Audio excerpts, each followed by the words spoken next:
apa yang paling baik itu? Tentu jawaban ini sangat ditunggu-tunggu pada waktu itu ketika sahabat berkumpul. Rasulullah menjelaskan bahwa Muslim yang paling baik itu, yang paling utama itu adalah Muslim di mana Muslim-Muslim yang lain selamat dari keburukan lisan dan tangannya. Hadirin rahimakumullah, Rasulullah memberikan sebuah nasihat sekaligus pengeringatan bagi kita agar kita selalu menjaga dua komponen ini. Keselamatan, kehati-hatian menjaga lisan dan tangan kita. Ini menjadi bahan muhasabah, bahan introspeksi diri bagi kita yang hidup sehari-hari bertetangga, bermasyarakat, ketika tidak hati-hati menggunakan lisan dan tangan kita. Ini bisa berdampak, bisa membuat orang tidak nyaman. Bahkan belum lama kemarin kita mendengar di seorang yang dewan ya membuat kisruh gara-gara pernyataan menyakiti sebuah kelompok atau ras tertentu. Gara-gara apa? Lisannya. Ini sangat berbahaya.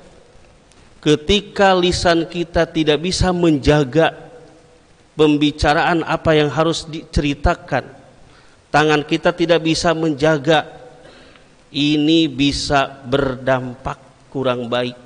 Bahkan secara hukum ini termasuk kepada hukum pidana ketika seseorang sudah tersakiti lewat lisan dan tangannya. Hadirin rahimakumullah, Rasulullah menganjurkan kepada kita ketika kita hidup bertetangga, bermasyarakat, menjaga lisan, minimal kita tidak merugikan orang lain. Ini lisan ini Pak bisa dua fungsi, bisa bermanfaat, bernilai ibadah, bisa menjadi sumber dosa. Tergantung kita yang bisa mempergunakan lisan ini. Ini dua sumber Pak. Ketika lisan itu digunakan sesuatu yang baik, yang bermanfaat, yang selalu berzikir, bahkan di hadis lain ketika seseorang bisa lisannya selalu berzikir, lisanun zakirun, itu lebih dia mempunyai kekayaan melebihi emas dan perak. Ketika dia lisannya bisa menjaga, kemudian selalu dipakai untuk berzikir mengingat Allah, itu seperti dia mempunyai melebihi kekayaan emas dan perak. Lisanun zakirun. Tetapi sebaliknya, apabila lisan kita tidak bisa menjaga, ya, menyakiti perasaan orang lain, baik bertetangga atau bermasyarakat, ini Pak bisa berbahaya. Dalam sebuah pepatah, kalau pedang lukai tubuh, masihkah ada harapan sembuh? Tapi kalau lidah lukai hati, kemana obat hendak dicari? Ini menjadi sebuah bahan iktibar gitu ya.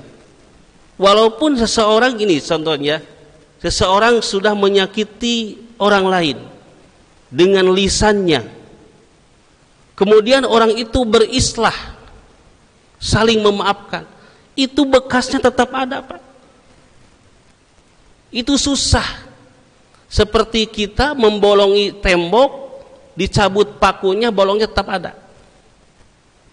Makanya lisan ini harus benar-benar dijaga. Karena walaupun sudah terjadi islah, berdamai, tetapi bekas dari kesakit hati itu susah untuk dihilangkan. Itu perlu waktu. Ini yang bisa berdampak. Kita tidak boleh merugikan orang lain. Kalau bisa, kata Rasul, tingkatkan.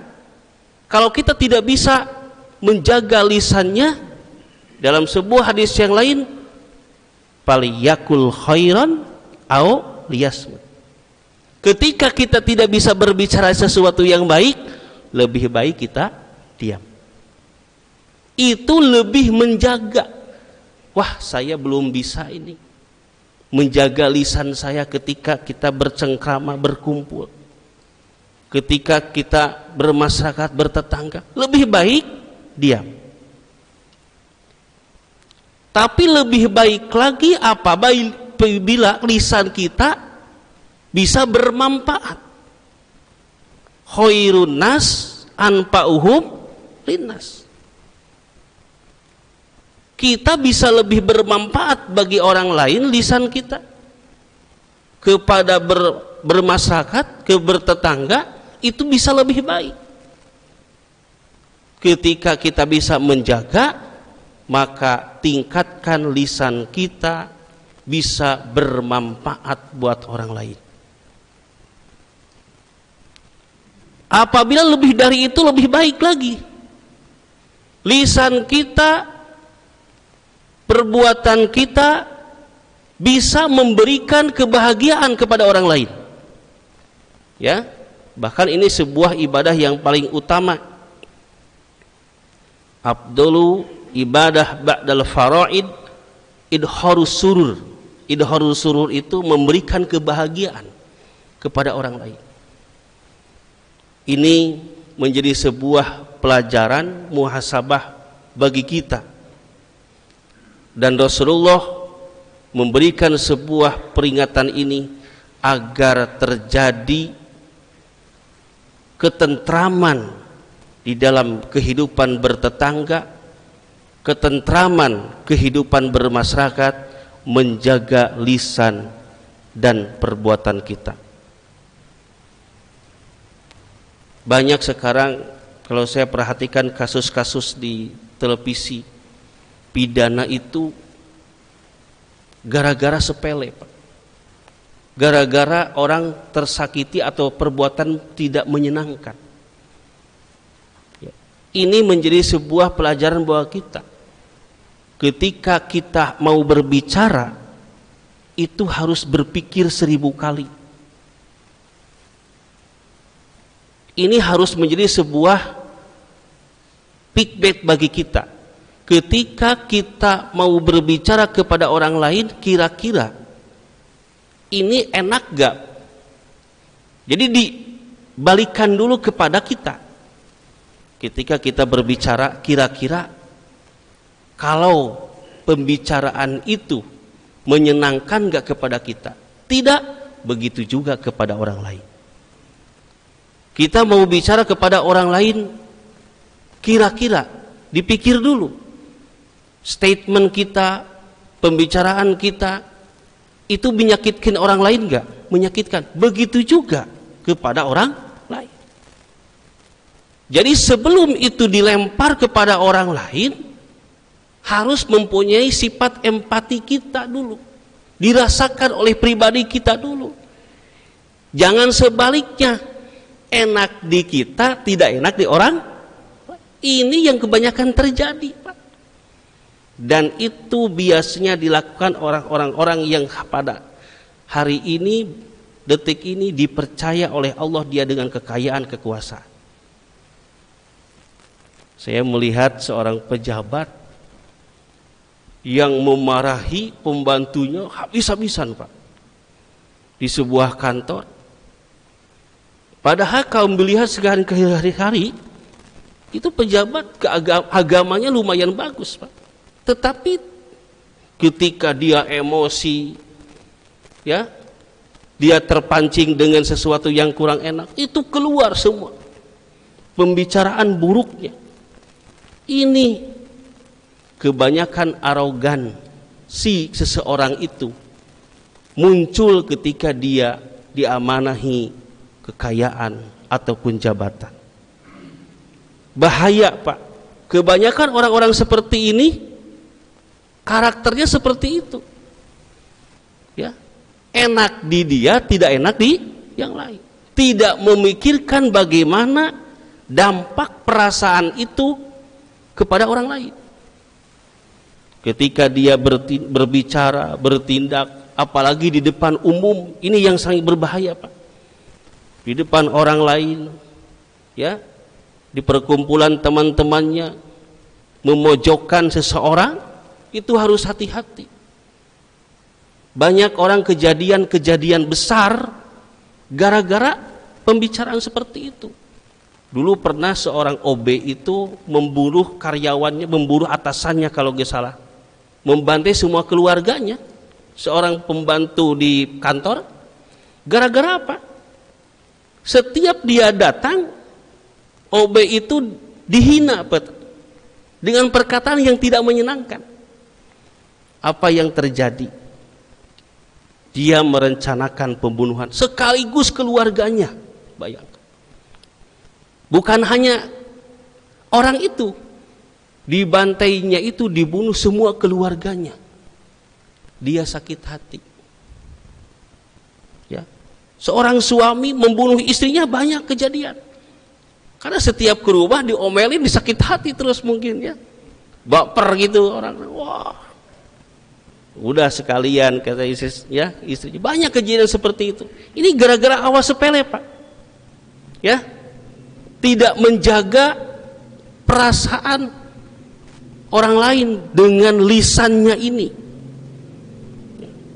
Dan hati-hati terutama ketika kita marah.